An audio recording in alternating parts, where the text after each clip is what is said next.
La máquina de café está encendida. Este es el primer podcast del día. El Café Lungo de www.copano.news en La Clave 92.9. 8:32 de la mañana. Nos encontramos con Julio Oces, periodista de rock y conocedor de la cultura nacional e internacional, para poder pensar a Enrique Sims. Enrique Jorge Sims murió ayer a los 77 años, es uno de los exponentes literarios contemporáneos del denominado periodismo gonzo en América Latina, fundó Cerdos y Peces y también participó de los primeros pasos de la mítica revista The Clinic. ¿Por qué importa? Porque no solamente fue cronista del under y la cultura urbana, se cruzó con un montón de estrellas de rock, escribió la biografía de Fito Páez y Los Tres, con los cuales después tuvo una serie de conflictos. Pensar a Enrique Sims no solo es pensar el arte, sino también la traición, como lo expresó Fito Páez en un posteo en Instagram, ¿no? Es la esencia. Uno de sus mensajes para poder solamente reflejar la importancia de esta figura, que además fue tributada por personas que se encontraban enemistadas con él hace tiempo dentro de nuestro país, entre ellos Marcelo Chicali, dueño del Liguria, y el mismo Páez, quien escribió lo siguiente: Enrique fue un alquimista de sí mismo y de la palabra. El veneno que derramaba no era tal, era su protección, su antídoto contra el mundo. Cuando te morís se apaga todo y chau, me dijo en alguna de nuestras largas tertulias allá por los 90. Fue gran fan de Cerdos y Peces y su incorrección en general. Me traicionó por la espalda en alguna oportunidad, publica Páez. Era parte de su manera de enseñar a protegerte. Él, factor de infinitas vidas. Lo quise y hoy lo recuerdo con amor y gratitud, habiendo aprendido que estar alerta es siempre una parte importante de la tarea. En el San Juan de mi casa, de Rosario, había una frase del Martín Fierro, un libro, que podría haber sido escrita por él. Nadie sabe en qué rincón se encuentra el que es enemigo. Para comentar la vida, obra, legado de este leyenda del periodismo, la escritura, la poesía, del arte argentino, de la performance también, está con nosotros Julio Oces, destacado periodista musical, pero de todas las materias en realidad. Además de un conocedor de la cultura popular y la cultura rock, un protagonista, un tipo que ha estado en primera fila con los más grandes y que también ha sido expulsado a la última. Bueno, hablan ustedes o hablo yo, porque ese currículum largo yo ya no doy yo. no doy con todo eso que dicen. Julio, además condujo uno de los mejores programas de cultura de los años 90, que era Los Archivos Cero, que estaba en la 97.7 junto a Daniel Olave. Daniel Olave, gran valor, Daniel. Los dos conducían un programa nocturno que era maravilloso y yo tuve la oportunidad de escuchar en mi Iowa, en esos años escondido de mis padres, para poder entender la cultura popular. Para mí es un honor tenerte, Julio. Esa gente del siglo pasado, ¿no? Oye, a mí me deja la verdad bastante conmovido la cuña de Fito. Como que pasó la muerte un día y arrasó con todo lo demás, dice una canción de él, y me llega porque siento que es un consejo súper válido para sobrevivir en Chile, ¿no? O sea, tienes que aprender a cuidarte, ¿no? Enrique Sims fue alguien del quien realmente había que cuidarse. Enrique Sims tenía esa cualidad que solamente tienen los rockstars, que es la de ser una fuerza de la naturaleza, ¿no? Una fuerza de la naturaleza que te puede, de la que puedes beber, ¿no? Pero también que te puede arrasar. Yo tuve un par de experiencias bien desagradables con Enrique Sims cuando estaba escribiendo su libro sobre Jorge González, que finalmente Jorge González no le dio permiso para que lo terminara, porque se dio cuenta de lo que andaba buscando Enrique, que era finalmente una manera desesperada de sobrevivir. Enrique Sims ocupaba gran parte de su tiempo en encontrar maneras desesperadas de sobrevivir, ¿no? Entonces ahí uno se empieza a preguntar, tal vez en estos mitos, cuánto hay de eso precisamente, valga la redundancia, de mito, y cuánto hay de gente desesperada, ¿no? Yo cuando pienso en los años 90, pienso la verdad en una generación desesperada por no saber dónde estaba parada. Yo, en mi caso, por ejemplo, yo tenía 18 años cuando se va Pinochet, ¿no? Tenía 20 o 19 cuando llega Elwin, y la verdad nosotros nos ponemos a escribir de una manera que yo diría que es como a ver, no sé, tú Nico, también eras parte de eso, pero yo creo que nos ponemos a escribir de una manera urgente, ¿no? O sea, como que no había otra que hacer algo, ¿no? Porque era la única manera tal vez en que nos podíamos reconocer. Sims fue una gran influencia en eso. No había mucha gente en la que fijarse aquí en Chile para escribir, ¿no? No había mucha gente. Tal vez uno puede pensar en la bicicleta, por la bicicleta pasaron grandes cronistas. Una revista. El mismo, claro, el mismo Álvaro Godoy era un gran cronista, Cristian Galás escribió en la bicicleta, pero en realidad en Chile no habían referentes para hacer, por ejemplo, en mi negocio, crítica de música. Entonces cuando sale Iván Valenzuela, cuando sale Fuguet, cuando sale Naranjo, incluso lo voy a meter en ese mismo lote, aunque después se apartó y se fue más, digamos, a la menudencia, a la desesperación por sobrevivir. Yo creo que en ese lote había una energía y la zona de contacto se origina en torno a ese lote.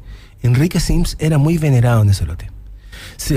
La revista Cerdos y Peces era, la verdad, una especie como de salvavidas. ¿Quién era la revista Cerdos y Peces? La revista Cerdos y Peces era una revista de crónica, una revista underground, una revista de periodismo gonzo, o sea, de periodismo inmersivo, una revista que era prácticamente el grabado de la personalidad de Sims. Una personalidad amoral, una personalidad donde la crónica y el relato y la textura, el realismo sucio, tú ayer, creo que fuiste tú, Nico, el que comparó a... Sí, que un Bukowski latinoamericano. Un Bukowski latinoamericano, y yo creo que tienes toda la razón. O sea, yo creo que sí hay que encontrar un referente y sacándole todas las superficialidades del cliché del escritor borracho. Bukowski cultivaba un estilo de escribir que se llama realismo sucio, ¿no? Que es un realismo con mucha textura. Sims era eso. Sims era capaz de exponer ahí, poner en la revista las parafilias más atroces, ¿no? Junto con los comentarios culturales más sagaces, ¿no? Cuando Sims se convierte en biógrafo, lo único que le quedaba era ser el biógrafo más puta madre de todos. Y la esencia del biógrafo es la tradición. Sobre eso mismo, entendiendo su historia, ¿qué pasó con The Clinic? Hay algo que no se logra resolver, porque él plantea que es fundador, pero hay mucha gente que se atribuye esa condición, hasta Marco Enrique Ominami. Entonces, creo que es relevante entender cuál fue el rol de Enrique Sims en medio de esa revista. Sí, yo no estuve en ese tiempo porque era un grupo demasiado cuico para que aceptaran a gente como yo, digamos. Pero yo siento que todos los productos culturales tienen dos patas. Una pata es un emprendedor, alguien que pone sus luquitas. En general son grupos privilegiados que miran estos fenómenos culturales con una cosa casi como de zoológico, ¿no? Una cosa como media pornográfica. Decir, mira qué bonito lo que está haciendo la gente allá, ¿no? Yo creo que el caso de Clinic probablemente fue ahí, ¿no? Fue eso. Y yo siento que Sims efectivamente tuvo mucho que ver. O sea, de hecho es el que tuvo mucho más que ver con lo que conocemos con el Clinic. ¿Por qué? Porque en mi apreciación, Sims le dio la textura al Clinic. La textura de la crónica del Clinic es la textura de Cerdos y Peces, es la textura del realismo gonzo, ¿no? Del periodismo gonzo, perdón. Entonces yo creo que sí, yo le reconozco, hay muchas cosas que no le reconozco a Sims, pero esta sí se lo reconozco. ¿Cuáles son las que no le reconoces? Por ejemplo, que fuera un gran periodista. No era un gran periodista. Era un periodista que amenazaba, era un periodista amenazante, era un periodista que chantajeaba, era un periodista que extorsionaba a la gente después de saber cosas. Como lector y como periodista cultural, ¿te parece que la biografía que hizo de los tres junto a esa pareja Javier Alán es una biografía válida o es una trampa? No, me parece que es una biografía canalla y es una biografía superficial. Yo creo que esa biografía pudo haber tenido mucho más si Sims probablemente no hubiera estado en uno de sus periodos de fuerte adicción y quizás quién puede estar en su piel para saber qué desesperaciones lo habrán urgido en ese momento. Pero creo que es una biografía canalla, creo que es una biografía machista, creo que es una biografía muy traidora y muy también desdeñosa, ¿no? Es una biografía que no trata bien a los músicos, ¿no? Y no trata bien también a chilenas y chilenos, ¿no? Creo que revelar de esa forma episodios de drogas es precisamente la forma en que no se escribe de drogas en el rock. Esa no es una biografía de rock, eso es una biografía de celebridades, y los tres no eran tan celebridades como para tratarlos así, digamos.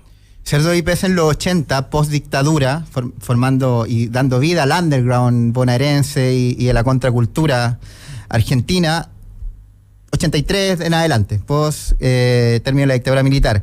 The Clinic 2000, también en un proceso de cambio, 98 en realidad, en el proceso de cambio después del arresto a Pinochet, también siempre parte de como cambios sociales, culturales más que políticos, porque la cultura a veces avanza primero que la política en las vanguardias sobre todo.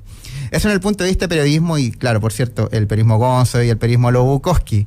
Pero el lado de la música, además de su biografía, él también fue colaborador de ciertas bandas, con el más icónico, con Patricio Rey y sus Redonditos de Ricota, o esta canción de 2 minutos que tiene su intro, que me gusta mucho, que se llama Mosca de Bar. Donde pregunta qué es un bar, y dice el bar es como el último. A mí me gusta mucho Yo no soy un hombre, yo soy un virus, que interpreta junto a Bersuit Vergarabat en cierta oportunidad, y también con los siempre performer también. ¿Cómo es esa faceta de Enrique Sims? Es que yo creo que una cosa es totalmente coherente con la otra.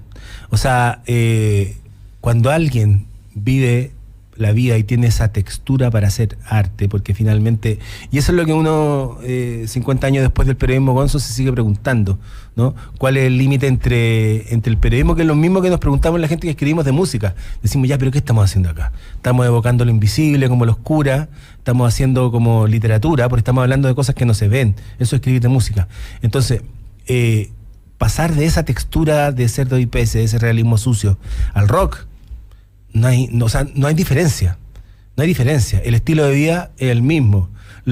Probablemente los mecanismos poéticos que se mueven dentro de alguien son exactamente los mismos, ¿no? Entonces, a mí no me extraña que alguien tan culto como Sims y tan border como Sims se haya bajado las barreras de gente tan, digamos, suspicaz, y gente tan ingeniosa y gente tan mítica como Jorge González, como Álvaro Enríquez o como el mismo Fito, ¿no? Es curioso, yo alguna vez le pregunté a Fito por esa biografía, la única vez que estaba con él, y me dijo, yo nunca me di cuenta cómo no hice yo primero mi autobiografía. O sea, ¿en qué momento Sims escribe esto? ¿No? Bueno, para corregirlo, el próximo mes Netflix estrena la biografía de Fito Páez, El amor después del amor. Imagínate cuántos años después de ese primer libro. Entonces, yo creo que Sims, como tú dices, Seba,